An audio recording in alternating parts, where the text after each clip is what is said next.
Blood trickled down Marcus Harrington's face as he dragged the unconscious billionaire from the burning wreckage. No one would ever know his name, or that on this rainy Tuesday night, a struggling single father of two had become an unlikely hero before disappearing back into the shadows of his ordinary life. But I found him, and what I discovered will change everything you thought you knew about heroism, sacrifice, and the invisible threads that connect our lives. If this story of an ordinary man's extraordinary courage moves you, please hit that like button and subscribe to see more untold stories that remind us of our shared humanity. The rain fell in sheets across the coastal highway, visibility reduced to mere feet as Marcus Harrington's wipers fought a losing battle against the downpour. His 12-year-old sedan hummed with a concerning rattle he couldn't afford to fix, not with Ellie's medical bills piling up and Jamie's school tuition coming due. The night shift at the warehouse had run long, and all he wanted was to get home to relieve Mrs. Abernathy, the elderly neighbor who watched his children when he worked late. The headlights caught it first, the gleaming black Tesla fishtailing ahead, hydroplaning across the slick asphalt before smashing through the guardrail. Marcus slammed his brakes, heart pounding as he watched the luxury vehicle tumble down the embankment, coming to rest upside down with its headlights illuminating the driving rain. "Jesus Christ," he whispered, pulling to the shoulder and grabbing his phone. No signal, of course. Not in this remote stretch between the city and the coastal suburbs where he rented a small two-bedroom apartment. Without hesitation, Marcus plunged down the muddy slope, his worn work boots sliding in the muck. The Tesla's frame had crumpled on impact, but worse, flames were beginning to lick at the undercarriage where the battery pack had ruptured. Through the spider-webbed glass of the driver's window, Marcus could see a man hanging upside down, still strapped in his seatbelt, blood matting his silver hair. Unconscious, but alive. The door wouldn't budge. Marcus looked around desperately, then removed his steel-toed boot and smashed it against the window until it shattered. The heat from the growing flames singed his face as he reached in, cutting his arms on the glass as he struggled with the seatbelt release. Come on, he muttered, finally freeing the unconscious driver and carefully extracting him through the window.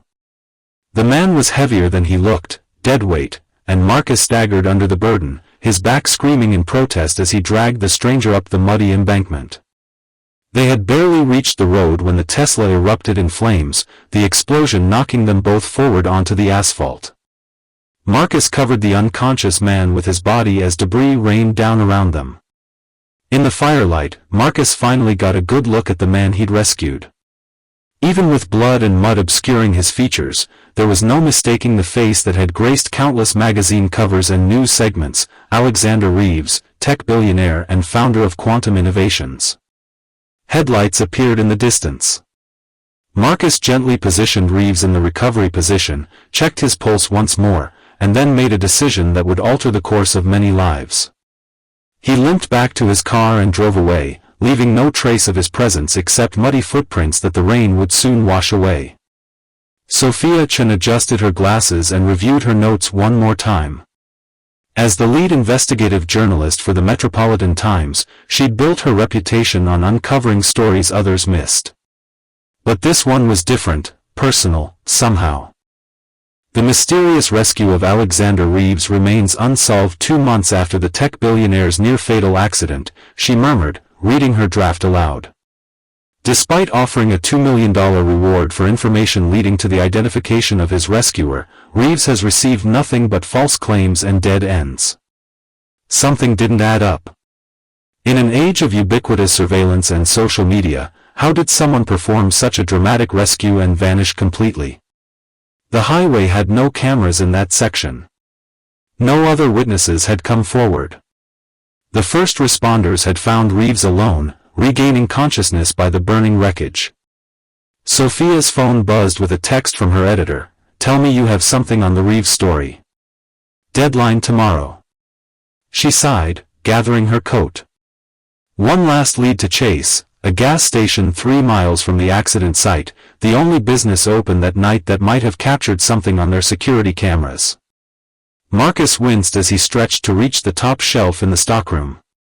His back hadn't been the same since that night, but the pain was worth it.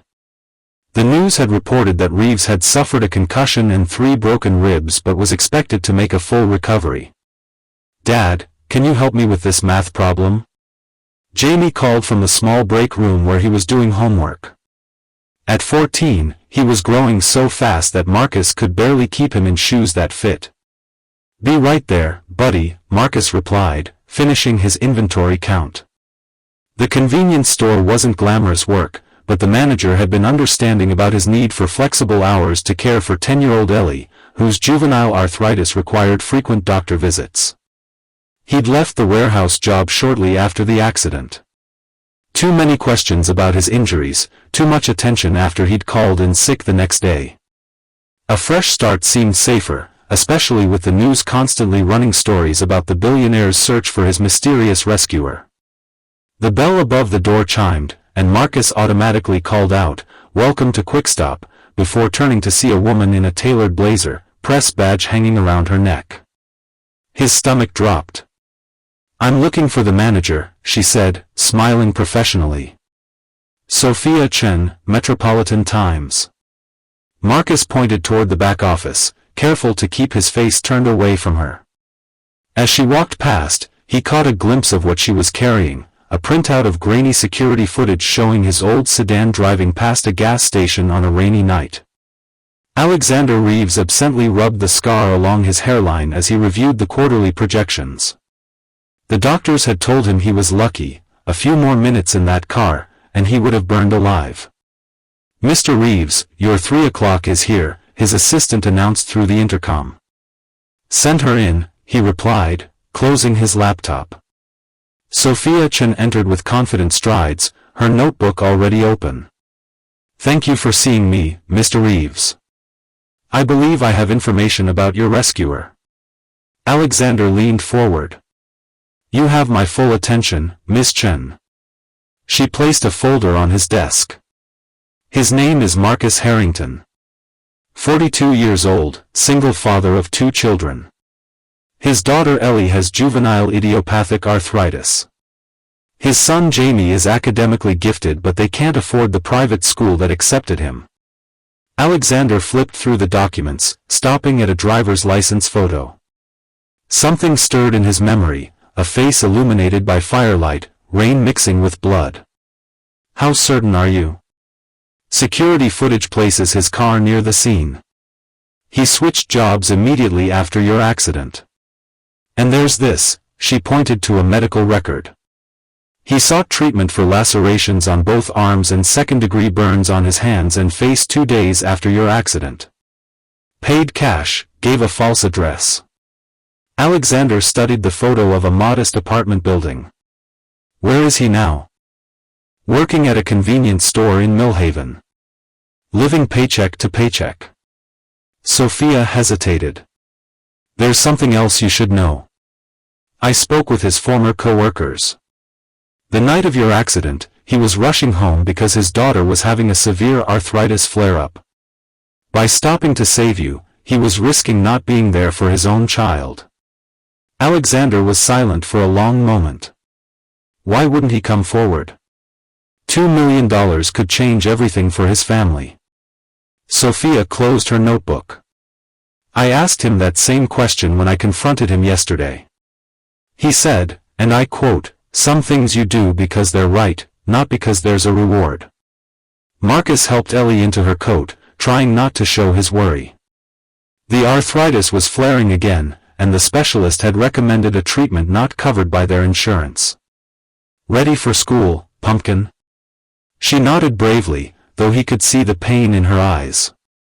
"Dad, is that lady going to write about you in the newspaper?" Marcus froze. "What lady?" "The one who came to the store yesterday. I heard you talking to Mrs. Abernathy about it." He knelt down, wincing at the pull in his back. "Ellie, sometimes grown-ups make choices that are complicated. I helped someone who needed help, but I didn't do it to get attention or rewards. Like when you tell us to do the right thing even when no one is watching." Marcus smiled, his throat tight. "Exactly like that." The knock at the door made them both jump. Marcus approached cautiously, peering through the peephole to see a man in an expensive suit, flanked by what could only be security personnel. With a deep breath, he opened the door. Alexander Reeves stood in the hallway of the rundown apartment building, looking simultaneously out of place and completely at ease. "Mr. Harrington," he said simply.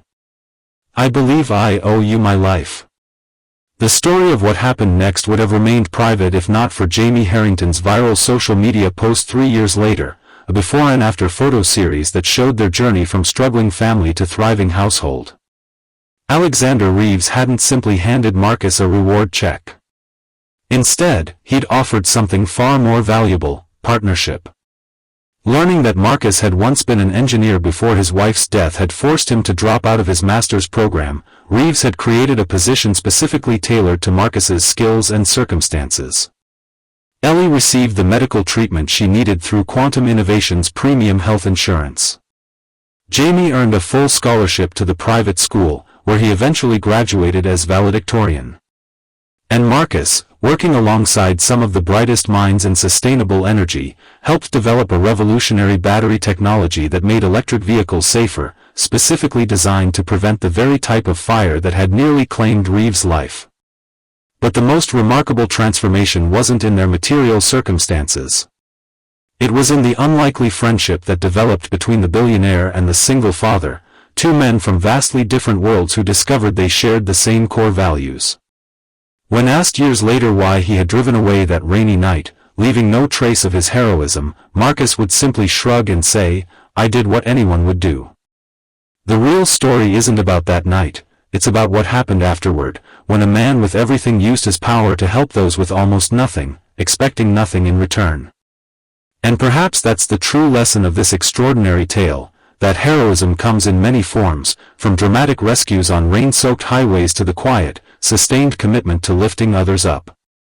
Sometimes the most profound acts of courage happen not in a single moment of crisis, but in the thousands of small choices we make every day to do what's right, to care for one another, and to build a world where no one is left behind.